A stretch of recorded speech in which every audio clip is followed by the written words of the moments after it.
Of course we keep on going, though everybody knowing the truth about our way. We tied it loose, ends up, I'm sorry. Be cool, go on and fake it. We still know we will break it. We make the same mistakes we always made, and now let's face it. What is going on, you guys? This is Jonathan here. This is Garage Denali. I know it's been quite a while since I did a little update video on the Crown Vic. I'm going to show you guys exactly what's new with it. Haven't really done, I have done quite a few things to it, but nothing really too over the top. If you guys remember my last video here, I talked about I wanted to do a few upgrades with this car, change out a few things. So the first and foremost thing that I did was I changed the seats. So basically, if you guys remember my previous video, I had the bench style configuration seats. I also had the armrest in the center. There were quite wide seats, I will say that. You can fit 3 people, you know, if you're super skinny, you can possibly even fit 4 people in the front there. But I wasn't too crazy about those seats, mainly because I didn't have a center armrest, I didn't have a center console, and I desperately wanted that in my car. So basically, I met up with a guy who was selling a Crown Vic in Jersey, and we actually exchanged seats. He was like, hey, if you want to come by and change your seats, you know, you're more than welcome to. And very nice guy, but also the best thing is these seats are in pretty good condition, because these are actually the police seats that were found in P71s. So of course, 95% of these seats that you're going to see are pretty torn. This one has an ever so slight tear in it, but I can live with that.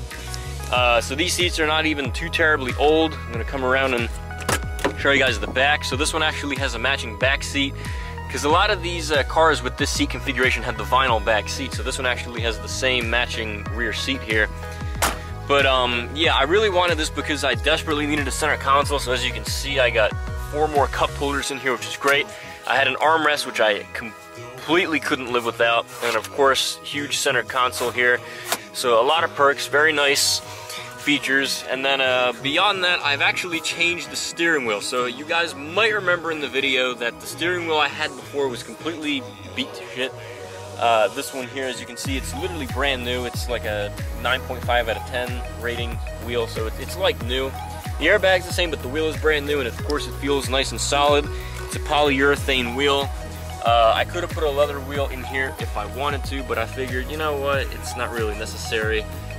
This car is it's just a basic car, so I figured this will complement the car nicely, as it already did from the factory. So I did do that.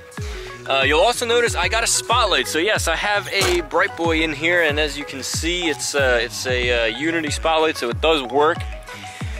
I was able to get this off of some guy. He was selling it on Facebook. There you go. Light is working. So yeah, this can be very practical at night. If you're working outside, or you need to see something, if you're looking for something, then you can just shine the light. And then of course, it actually complements the car very well. It gives it more of that police look. So I have decided to just go with one spotlight, mainly because I have to get this door on this side replaced. If you guys remember, it's a little beat up, and it's not even worth the money to try and bang this out. So I'm just gonna get the whole thing replaced, and then most likely I'm gonna get one without this little cutout here. So I really thought about it.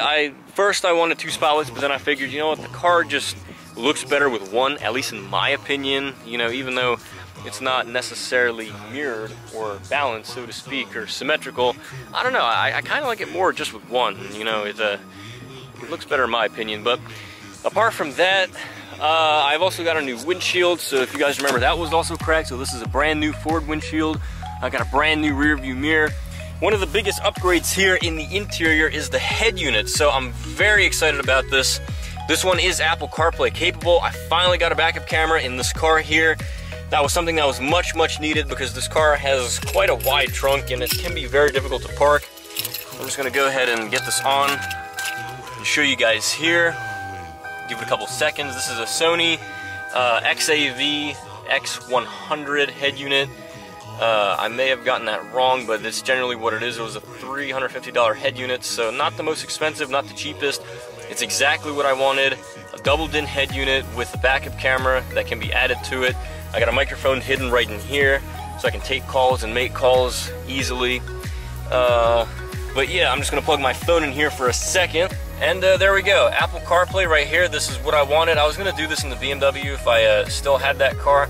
which I've actually parted ways with. I'm no longer a BMW owner, so for those of you who are unfamiliar, that car is now gone. So basically, my main focus is on the Crown Vic. So as you can see, Apple CarPlay, if we tap now playing, it's just like the iPod or the iPhone familiarity, so that's a nice little feature there.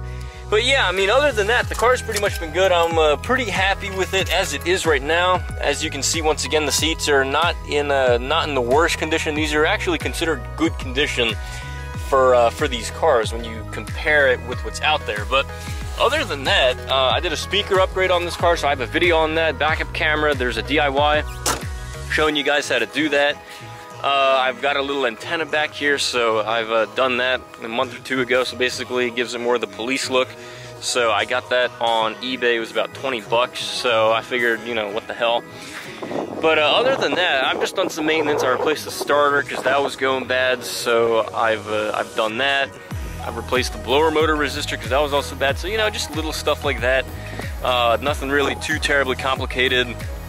You know, I had it done by a mechanic because I just was too busy, had no time to do it, and therefore that's why there's no videos on either of those two DIYs. But yeah, I mean, I pretty much have the car styled to exactly the way I want it. The only last thing that I really need to do at this point is paint. So as you can see, it you know, still isn't the most appealing looking car because of the paint.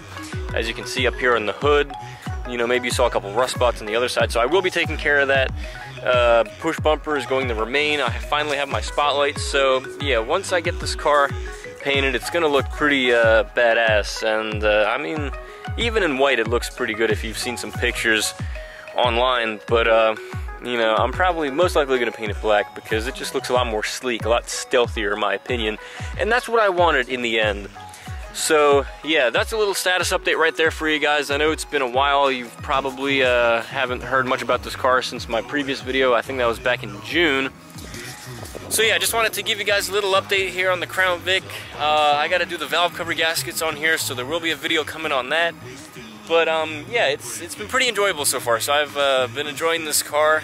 I've just been driving it, really not a lot of problems it's been giving me, just a lot of simple repairs, basic repairs.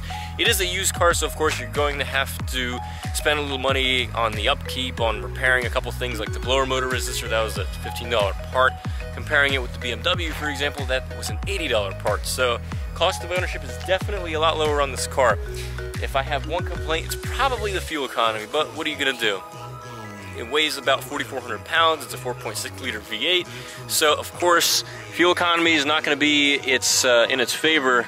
But you know, when you look at it, it only gets about, you know, 3 or so miles per gallon worse than the BMW. So overall, it's not really too terrible for an engine that's what, like 1.6 liters larger, 50 more horsepower, and it weighs about 1,000 pounds more. So really, not the worst thing. So there you have it, guys. That's a little update video on the Crown Vic for you. I'm working on getting more car reviews for you guys. I know it's been quite a while, but I am working diligently. I know I've been saying that, but you can rest assured content is coming, whether it's a DIY or a car review. I really want to make videos for you guys, so that's in the process, so you can be assured that you're going to be getting good content. And I'm changing things up a little bit with my style of reviews.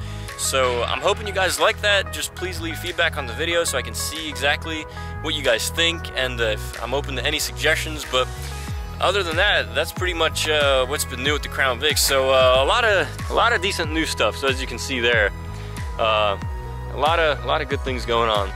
So yeah, there you go, guys. I hope you enjoyed this video. Please check out my Instagram page at Garage Denali. Please comment, rate, and subscribe, and I'll see you in the next one.